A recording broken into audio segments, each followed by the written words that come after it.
الحمد لله رب العالمين، والصلاة والسلام على سيد الأنبياء والمرسلين نبينا محمد وعلى آله وصحبه أجمعين، أما بعد. ہم جو کتاب ابھی پڑھنے والے ہیں اس کتاب کا نام ہے آسان نماز نبوی، جس کو لکھا ہے جس کی تالیف کی ہے فضیلت الشیخ ابو رسلان شمیم احمد عبد الحکیم الفوزی السنابیلی المدنی، اور اس کی تحقیق و تخریج کی ہے فضیلت الشیخ عبد الرحیم عبد الکریم الرحمانی المدنی، اور اسی طریقے سے تقدیم عبد الحکیم عبد المعبود المدنی اور تقریز فضیلت الشیخ نثار احمد محمد مستقیم السنابیلی المدنی، اور مراجعہ اور نظر ثانی اس کی ہے۔ مراجعہ کا مطلب ہوتا ہے کہ نظر ثانی یعنی دوبارہ اس کو دیکھنا، جو چیزیں اس میں ہیں اس کو۔ آواز بیک گراؤنڈ میں آواز آ رہی ہے، کسی کا مائک آن ہے غالباً؟ جی، تو اس کو دکتور عبید الرحمن محمد حنیف المدنی اور فضیلت الشیخ عبد البر حقیق اللہ مدنی اور عبد الشکور عبد الحق السنابیلی مدنی حفظہ اللہ، ہم یہ کتاب انشاءاللہ انہی 2 مہینوں کے اندر پڑھیں گے۔ طہارت سے لے کر نماز تک کے سارے مسائل اس میں ذکر کیے گئے ہیں، دلائل کے ساتھ اس کو ہم سمجھیں گے اور پڑھیں گے۔ اس کتاب کو میں نے مختصر انداز سے آپ کو بتاؤں تو یہ کتاب جو لکھی گئی ہے، یہ کتاب لکھنے کی وجہ شیخ محترم نے ذکر کیا ہے کہ انہوں نے ایک دور شرعیہ میں درس دیا تھا، جس درس کے بعد اس کتاب کو ترتیب دیا گیا ہے۔ ہم سیدھا شروع کرتے ہیں۔ اس کے اندر بہت سے علماء کے اظہار تشکر ہیں اور بہت سے علماء کی باتیں ہیں، ان ساری باتوں کو آگے نکل کر ہم سیدھا طہارت کا اہتمام یہاں سے سٹارٹ کرتے ہیں، ٹھیک ہے؟ سب سے پہلے طہارت کا مفہوم، پیج نمبر بھی نہیں ہے غالباً، 21 ہے، طہارت کا اہتمام۔ سب سے پہلی چیز ہے طہارت کا مفہوم، یعنی کیا مطلب ہے طہارت کا؟ طہارت سے مراد ہے نجاست و گندگی سے پاکی حاصل کرنا، خواہ وہ نجاست حقیقی ہو جیسے پیشاب و پاخانہ وغیرہ، یا حکمی ہو جیسے جنابت، حیض، نفاس یا بے وضو ہونا وغیرہ، ٹھیک ہے؟ یعنی طہارت سے کیا مراد ہے؟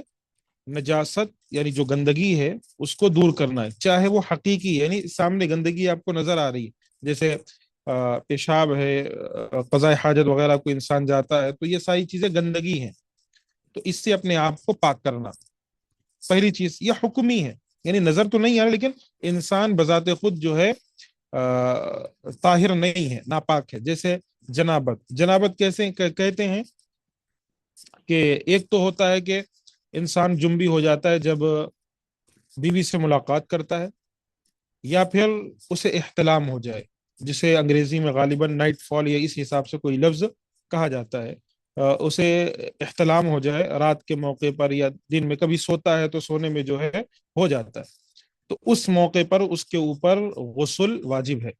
حیض ہے جو عورتوں کو ماہواری یعنی مہینے میں کچھ ایام کے لیے آتا ہے۔ نفاس ہے جو بچے کی ولادت کے بعد ایک خاتون کو کچھ دنوں کے لیے آتا ہے، یا پھر بے وضو ہونا، ٹھیک ہے، وضو نہیں وغیرہ۔ مذکورہ تمام چیزوں سے پاکی حاصل کرنے کو طہارت کہتے ہیں، ٹھیک ہے؟ ان سب چیزوں سے پاکی حاصل کرنا کیا ہے؟ طہارت ہے، اور یہ نماز سے پہلے ضروری ہے، کیونکہ پیارے نبی صلی اللہ علیہ وسلم کا فرمان ہے لا تقبل صلاة بغیر طہور، طہارت کے بغیر نماز قبول نہیں ہوتی۔ تو معلوم یہ چلا کہ انسان پاکی اور صفائی کا اہتمام کرے، خصوصاً نماز کے لیے جب آئے تو پاک و صاف رہے، اور ہمیشہ ہر وقت ایک مسلمان کو چاہیے وہ پاک و صاف رہے۔ افسوس کی بات ہے ہمارے معاشرے کے اندر اس چیز کا اہتمام بعض لوگ نہیں کرتے۔ قضاء حاجت کے لیے جاتے ہیں، یہاں تک کہ طہارت بھی، یعنی ہماری زبان میں استنجا جسے کہتے ہیں طہارت لینا، وہ بھی نہیں لیتے، یعنی اپنے آپ کو پاک نہیں کرتے۔ یہ بہت غلط چیز ہے۔ ایک مسلمان ہونے کے ناطے ایسا رویہ اختیار نہیں کرنا چاہیے۔ دوسری چیز، کئی دفعہ ایسا ہوتا ہے کہ پیشاب وغیرہ کے لیے کوئی شخص جاتا ہے تو کھڑے ہو کر پیشاب وغیرہ کرنے کی وجہ سے چھینٹے اس کے کپڑوں پر پڑتے ہیں، تو بہتر بیٹھ کر کریں اور چھینٹے جو ہے کپڑوں پر نہ گریں۔ اگر اسے احساس ہو کہ کسی مقام پر یا کسی جگہ پر پیشاب کے کچھ قطرات گر چکے ہیں تو اسے چاہیے اسے وہ دھو لے، صاف کر لے، اس کے بعد ہی وہ نماز پڑھے، چاہے وہ نماز پڑھنے والا ہو یا نہ ہو۔ بہتر ہے اگر اسے احساس ہو جائے کہ بھئی میرے کپڑوں پر جو ہے پیشاب کے کچھ قطرات گرے ہیں، اسے چاہیے اسی موقع پر اسے صاف کر لے، دھو لے، کیونکہ انسان ایک مسلمان پاک و صاف رہنا چاہیے، ٹھیک ہے، ہمیشہ پاکی و صفائی کا خیال رکھنا چاہیے۔ یہ ہمارے دین کا ایک حصہ ہے، نبی نے ذکر کیا ہے، اور خصوصاً نماز کے لیے تو بہت ضروری شے ہے۔ پھر آگے ذریعے طہارت، یعنی ایسی کون سی چیزیں جن کے ذریعے سے انسان، ایک مسلمان پاکی اور صفائی اختیار کر سکتا ہے۔ پہلی چیز پاک پانی، یعنی صاف اور پاک پانی ہو۔ وَيُنَزِّلُ عَلَيْكُم مِّنَ السَّمَاءِ مَاءً لِيُطَهِّرَكُم بِهِ، قرآن مجید کی آیت ہے، سورہ انفال آیت نمبر 11، اور وہ تم پر آسمان سے پانی نازل کرتا ہے تاکہ تمہیں اس کے ذریعے پاک کر دے۔ اچھا، اسے پڑھنے سے پہلے اوپر جو ہے ایک حدیث گزری ہے، لا تقبل صلاة بغیر طہور، اس حدیث کو سب لوگ حفظ کر لیں، ٹھیک ہے، حفظ حدیث بھی ہے ہمیں، اگر آپ دیکھیں تو آسان نماز نبوی کے ساتھ حدیث بھی ہمیں یاد کرنی ہے۔ تو کون سی حدیثیں یاد کرنی ہے؟ تو یہی حدیثیں جو ہم پڑھیں گے اسے یاد کریں گے انشاءاللہ، جو حدیثیں زیادہ، تو اس پر نشان لگا لیں، جو بھی پڑھ رہے ہیں ساتھ میں ہمارے، انہیں چاہیے وہ نشان لگا لیں کہ یہ حفظ حدیث ہے، اس کے اوپر لکھ لیں، حفظ کرنا ہے یا جو بھی آپ لکھنا چاہتے ہیں لکھ لیں، بعد میں انشاءاللہ سنا جائے گا۔ یہ بھی آسان سی حدیث ہے، 1 منٹ 2 منٹ میں ہو جائے گا آپ کو۔ تو پہلی چیز کیا ہے کہ ایک جو طاہر پانی، پاک پانی ہے، اس کے ذریعے سے انسان طہارت حاصل کرے گا۔ پانی نجس نہیں ہونا چاہیے، ٹھیک ہے، اگر پانی نجس ہے اور پانی صحیح نہیں ہے، پاک نہیں ہے، تو پھر اس سے وہ طہارت حاصل نہیں کرے گا۔ ہاں، ایسا پانی جو بہتا ہوا ہے، یعنی جو پانی بہہ رہا ہے، جیسے ندی وغیرہ کا پانی ہوتا ہے وہ بہہ رہا ہے، یا پھر کوئی بھی پانی ہو، جیسے موٹر وغیرہ چلتی ہے تو اس سے پانی بہہ رہا ہے، تو بہتے ہوئے پانی سے آپ وضو کر سکتے ہیں، اگرچہ بیچ میں نجاست گری، وہ بہتے ہوئے پانی سے جو ہے وہ نجاست چلی گئی، اور آپ صاف و شفاف پانی سے وضو کر سکتے ہیں اگر پانی بالکل صاف ہے تو۔ پاک مٹی، سیکنڈ چیز کیا ہے؟ مٹی جو ہے پاک ہونی چاہیے، جیسے قرآن مجید کی آیت ہے فَلَمْ تَجِدُوا مَاءً فَتَيَمَّمُوا صَعِيدًا طَيِّبًا، جب پانی نہ ملے تو پاک مٹی سے تیمم کر لو۔ تو معلوم چلا کہ انسان تیمم کرے گا پاک مٹی سے اگر اسے پانی دستیاب نہ ہو۔ فائدہ، شیخ محترم نے جو کتاب لکھی ہے، اس کتاب کے اندر جہاں جہاں انہوں نے ضروری سمجھا وہاں کچھ تشریح بھی کی ہے، تو اس کو فائدے کے لفظ کے ساتھ انہوں نے لکھا ہے، ٹھیک ہے۔ تو جہاں بھی فائدہ آئے گا اس سے مطلب یہ ہوتا ہے کہ شیخ اس چیز کے تعلق سے کچھ اور اہم باتیں بتانا چاہ رہے ہیں۔ جیسے اس میں شیخ نے ذکر کیا کہ مٹی سے پاکی اس وقت حاصل کی جائے گی جب پانی نہ ملے، یا پانی موجود ہو لیکن پانی کا استعمال کرنا اس کے لیے نقصان دہ ہو۔ سمجھ میں آیا؟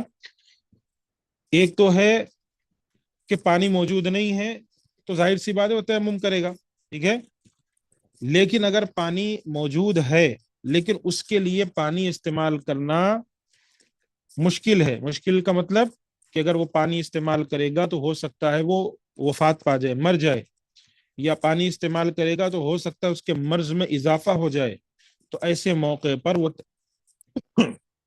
تیمم کر سکتا ہے۔ جیسے مثال کے طور پر کسی کے ہاتھ اور پاؤں میں چوٹ لگی ہے، کبھی ایکسیڈنٹ ہو جاتا ہے تو ہاتھ پورا کا پورا ہاتھ چھل جاتا ہے، چہرہ چھل جاتا ہے، پاؤں چھل جاتا ہے۔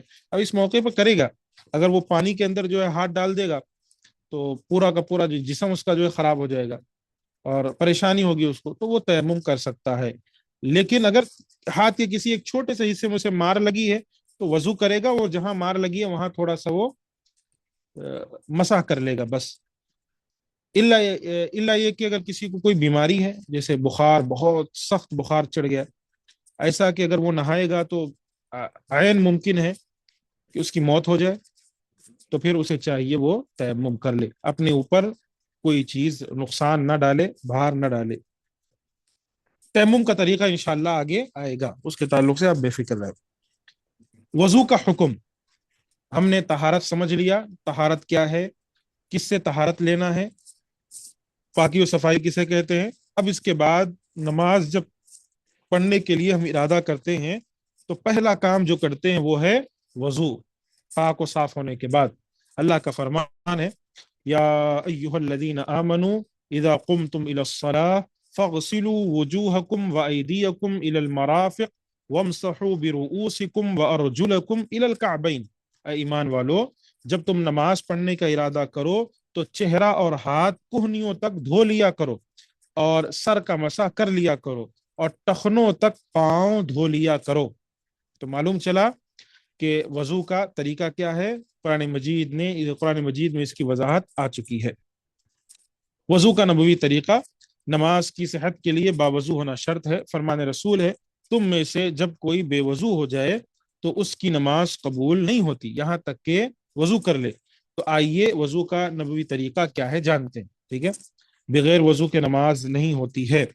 وضو شروع کرتے ہوئے بسم اللہ پڑھنا، ٹھیک ہے۔ جیسے ہی آپ وضو سٹارٹ کریں گے کیا پڑھیں گے؟